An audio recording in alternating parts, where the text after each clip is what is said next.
Hello students, अस्सलाम वालेकुम। आज हम पढ़ेंगे structure of the bacteriophage virus.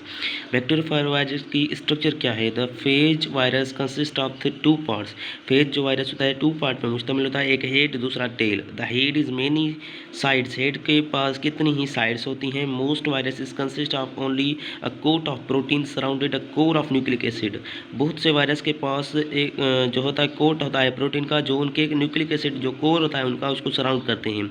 The nucleic acid of nearly all bacteriophage, जिस जो भी बैक्टीरियोफेज है उनका न्यूक्लिक एसिड तकरीबन इस डीएनए, जो तकरीबन क्या होता है, डीएनए होता है। Most animals viruses also contain DNA.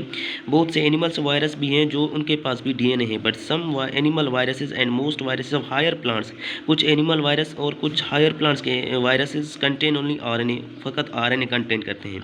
Weather it is the DNA और RNA, the nucleic acid is the substance responsible for the specific characteristics of the virus. ये डीएनए या आरएनए न्यूक्लिक एसिड कोई किस्म का भी हो, लेकिन जो रिस्पॉन्सिबल हैं वो न्यूक्लिक एसिड ही होता है कैरेक्टरिस्टिक वायरस का। ठीक है, दोनों क्या है, न्यूक्लिक एसिड के टाइप हैं। ये जो आप देख रहे हैं virus, that is the structure of bacteriophage. ये जो इसका है ये है जीनोम, डीएनए इसका अंदर।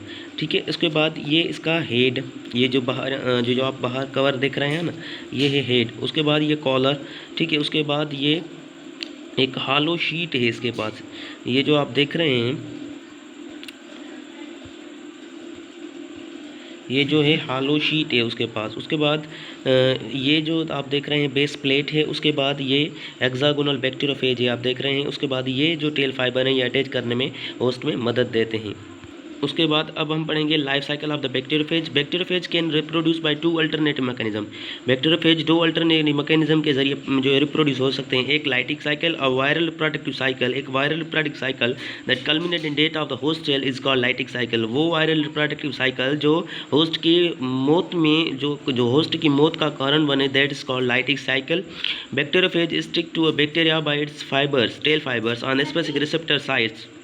उसके बाद the tail fibre release is lysosome. Tail fibre क्या करते हैं, रिलीज करते हैं लाइसोसोम वो डाइजेस्ट बैक्टीरियल सेल वाल, वो क्या करते हैं, बैक्टीरियल सेल वाल को डाइजेस्ट कर देते हैं। The phage then injects its DNA into the cell. फिर फेज क्या करता है, इस इनको जो इस फेज का डीएनए है उस सेल में दाखिल कर देता है। The capsid remains outside. जो कैप्सिड से जो है बैक्टीरियोफेज का वो बाहर ही रहता है। दूसरी पॉइंट है the DNA immediately takes control of bacterial DNA. जो डीएनए होता है से जो बैक्टीरियोफेज का वो जो है सेल के डीएनए पे कंट्रोल कर देता है। Master slave relation starts. वो मास्टर स्लेव जो जंग होती है वो शुरू हो जाती है। The bacteria starts making phase DNA in series of its own. Bacteria जो होता है फेज डीएनए बनाना शुरू करता है अपने डीएनए बनाने के बजाय। प्रोटीन कोड्स और आल्सो मेड। प्रोटीन कोड इनके पास बहुत बने होते हैं। उसके बाद they join together and large number of age release by bursting the bacterial cell.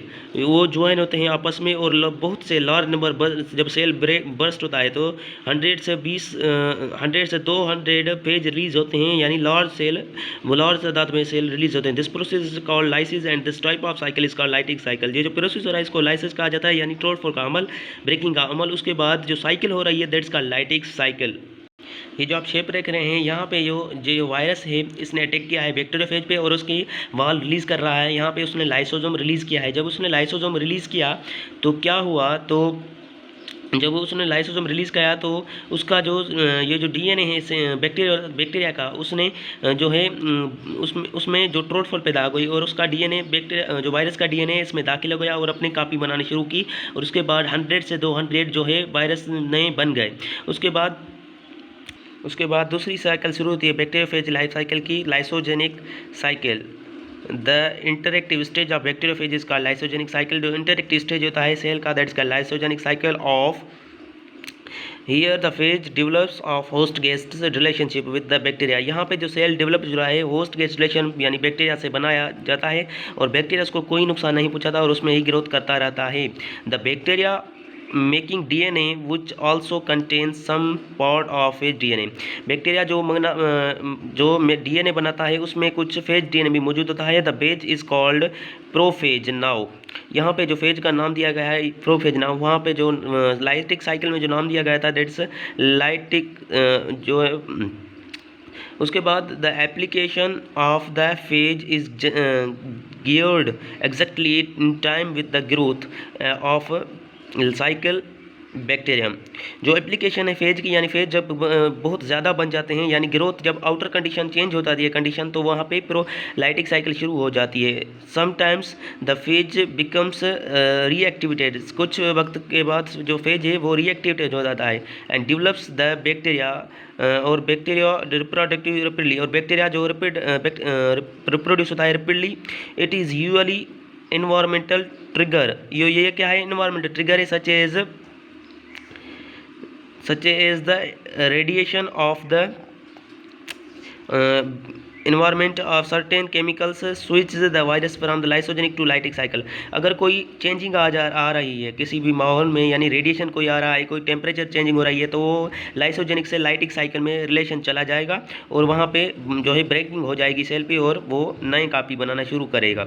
आप यहाँ पे शेप पे देख सकते हैं, जब ये वायरस यहाँ पे अटैक हुआ तो इसने क्या किया, इसके डीएनए पे कंट्रोल कर लिया। जब इसने क्या इसके डीएनए पे कंट्रोल किया था, तो ये बैक्टीरिया था, इसने वायरस फिर प्रोफेज की कापी बनाना शुरू कर दी। और ठीक है, उसके बाद यहाँ पे ये जब इन्वायरमेंट चेंज हुआ, यानी कोई कंडीशन चेंज हुई, रेडिएशन पड़ी कोई, तो यहाँ पे इसने लाइटिक साइकिल में ये चला गया, उसके बाद उसकी कापी पैदा हो गई। ठीक है।